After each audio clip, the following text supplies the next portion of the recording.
स्वागत है आपका जनता न्यूज़ के ग्राउंड लेवल रिपोर्टिंग में। इस वक्त हम लोग सिडको भवन के पास है और यहाँ आने की वजह हम आपको खास बताना चाहेंगे। आपको यहाँ आप देख सकते हैं मेरे पीछे जो है, यहाँ पे आदिवासी जो लोग हैं वे सब यहाँ पे इकट्ठा हुए हैं।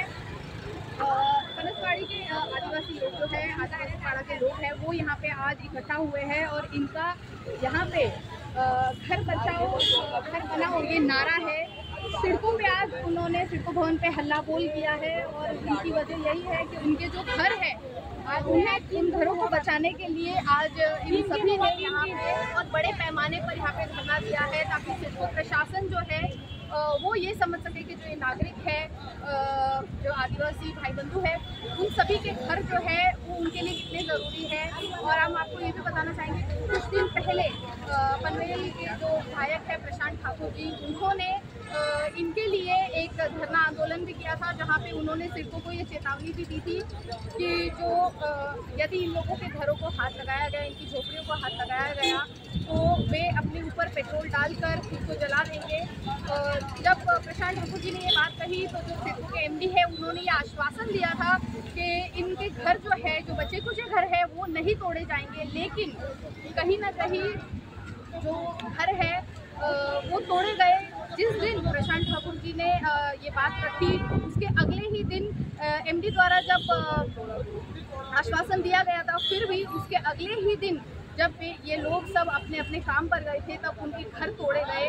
और आज इनकी स्थिति ये है कि उन्हें यहाँ पे सिडको भवन पे आना पड़ रहा है और यहाँ पे जो है अपने घरों के लिए, अपने हक के घरों के लिए मांग करनी पड़ रही है। इनका यही कहना है कि उनके जो घर है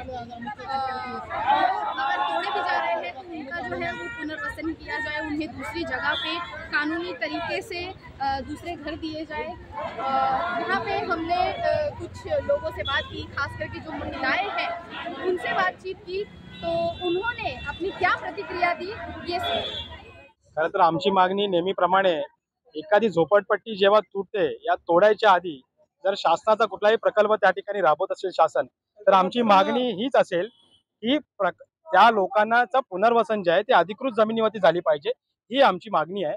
आणि ज्या संबंधित अधिकाऱ्याने पुनर्वसन न करता ह्या आदिवासी बांधवांच्या झोपड्या तोडल्या, त्या अधिकाऱ्यांवरती ॲट्रॉसिटी अंतर्गत कारवाई झाली पाहिजे, अशी आमची स्पष्ट भूमिका आहे। खरं तर आमदार साहेबांबद्दल मी या ठिकाणी बोलणार नाही। आमदार साहेबांनी भर त्या सभेमध्ये स्वतःला जाळून घेईन असं ते म्हणाले होते की जर आदिवासी बांधवांची घरं त्या ठिकाणी तोडली तर प्रशांत ठाकूर पनवेलचे आमदार हे जाळून घेतील असं म्हणले होते।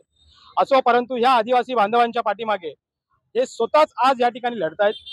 महेश बालदी ज्यांच्या क्षेत्रामध्ये ही लोक येतात, महेश बालदी एका प्रचारादरम्यान विधानसभेच्या निवडणुकीमध्ये बोलले होते की आदिवासी समाजाचा आराखडा आमच्याकडे आहे, आदिवासी समाजाची जी घरं तुटकी मोटकी ती मी बांधून देईन।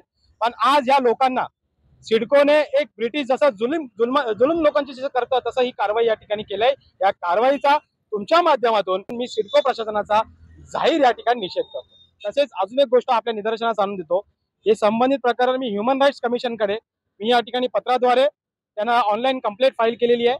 सीपी सिडको आणि संबंधित जेवढे काही इकडे प्रशासकीय व्यवस्था आहे त्यांना सर्वांना पत्र देऊन निदर्शनास आणून दिलेलं आहे की आज जर आम्हाला या ठिकाणी जर वेळ दिली नाही तर आम्ही भविष्यात आमची भूमिका स्पष्ट करू।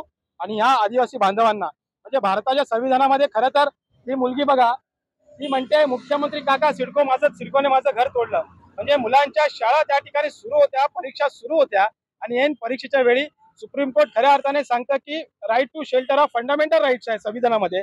परंतु ह्या लोकांना, या देशाचा नागरिक हे संविधान ही लोक जर समजत नसतील त्यांनी जाहीर करून टाका की आदिवासी समाज या देशाचा नागरिक नाही, हे सांगून टाका ना। म्हणजे तुम्ही आमच्यावर जेवढी कारवाई कराल तेवढी आम्ही सहन करू, अजून काय सांगू शकतो। पुनर्वसन करावा या सिडकोने, हे आमचं मागणं आहे। ज्या दिवशी आम्ही प्रशांत ठाकूर साहेब आले ना, त्या दिवशी आम्हाला बोलले, या जर आदिवासी बांधवांच्या वस्तीला जर तुम्ही हात लावला मी स्वतःला जाळून घेईन। आम्ही रोजची मजुरी करणारी लोक आहोत, आम्ही त्यांच्यावर विश्वास ठेवून आम्ही आमच्या रोजच्या कामाला गेलो आणि रोजच्या कामाला जाताना तुमच्यावर विश्वास ठेवून आम्ही गेलो आमच्या कामाला, मग न सांगता सिडको येऊन आमच्या निवासावर वस्तीवर कशी काही जेसीबी चढवले।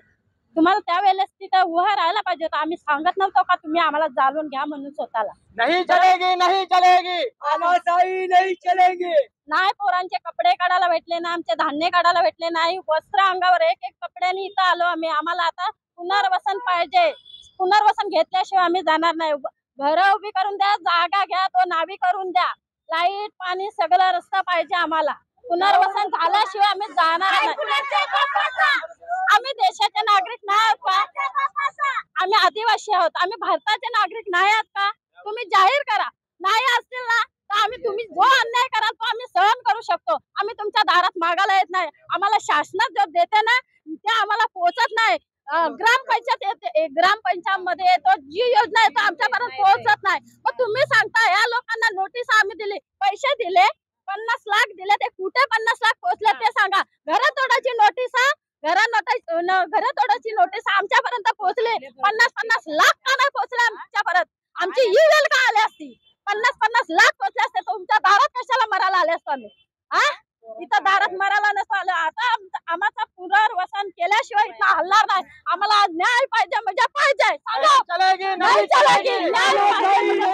पनवेल फणसवाडी सेक्टर 2 आता तुम्ही सेक्टर 2 केलाय. तुम्ही सेक्टर 2 करा. आम्ही आदिवासीवाडी चिंचपाडा आहे. आम्ही रानात राहत होतो, जंगलात फाटे आणून विकत खात होतो, 2 रुपयाचा रॉकेल आणून खात होतो. आता शिडको आली का तिथं? तुम्हाला नोटा मोजायला भेटली का? आमची घरात तोडायला अधिकार भेटला का? दिला कुणी? आम्ही स्वतः नागरिक नाही का या देशाचे? नागरिक नाही आहेत का? जाहीर करा तुम्ही, पण टीव्हीला न्यूज टाका काही आदिवासी नाही म्हणून. सेक्टर 2 आदिवासी वाडी फणसवाडी त्याच्यावर कारवाई झालाय. त्याच्यात आम्हाला न्याय पाहिजे. सिडको करा, मागणी आमची हीच आहे. आमचा पुनर्वसन व्हायलाच पाहिजे. योच पाहिजे आम्हाला मागणी, दुसरा काय नको. आता आमची घरादार आमची रोडवर हाणलेत. सरकारचंच काम आहे ना रोडवर हाणायचं. सरकारचंच काम आहे रोडवर हाणायचं. आता त्याने आदल्या दिवशी भाषण काय केलं? आदल्या दिवशी भाषण केलं का या आदिवासी वाडी आहे त्याच्यावर काय सरकार झाला तर मी काय अंगावर पेट्रोल ओतून घेईन ना, जाळून घेईन. त्याच्यावर आम्ही विश्वास टाकला ना. आमची लोक रात्री जेवली खावली झोपली, सकाळी उठून त्याच्या मार्गाला गेली. नाही 9 वाजत त्यांची डोजर आली. किती माणसं घरात, किती माणसं काय आहे आली, डायरेक्ट आली तर डायरेक्ट आम्हाला खेचून बाहेर काढायला. आमची घरं असून आम्हाला खेचून बाहेर काढायला ही लोक. ही तुमची परवानगी घेऊन आली का तुम्ही आम्हाला मारायला? अजिबात आम्हाला काय काढू देत नाही. भांडी काढू देत नाही, कपडे काढू देत नाही. तुम्ही निघा बाहेर, तुम्ही निघा बाहेर. म्हणजे आमचा स्वतःचा घर असून आम्ही बाहेर काढायचं तुमचं हे अधिकार घेऊन आलते का तुम्ही? गरीब लोकांचा यो फायदा घ्यायला आले का तुम्ही तिकडे? तो सुना आपने किस तरह से जो लोग हैं वो कितने परेशान हैं, खास करके जो महिलाएं हैं वो कितनी परेशान हैं, उनके घर जो है वो तोड़े गए हैं सिडको द्वारा। और आदिवासी जो लोग हैं अब उनकी स्थिति ऐसी हो गई है कि उनके पास रहने के लिए घर नहीं है और इसीलिए आज वे यहाँ सिडको भवन के बाहर अपने परिवार के साथ आए हैं। और आप देख सकते हैं छोटे छोटे बच्चे भी हैं और बुजुर्ग भी हैं, औरतें हैं, सब यहाँ पे आए हैं। और आप देख सकते हैं यहाँ पे मेरे पीछे किस तरह से वे अपने सामान को भी यहाँ पे लेकर आए हैं, क्योंकि उनका यही कहना है कि अब उनके पास रहने के लिए घर नहीं रहा है। सिडको द्वारा जो उनके घर तोड़े गए उसकी वजह से ये बेघर हो चुके हैं। और कहीं ना कहीं जो सरकार है,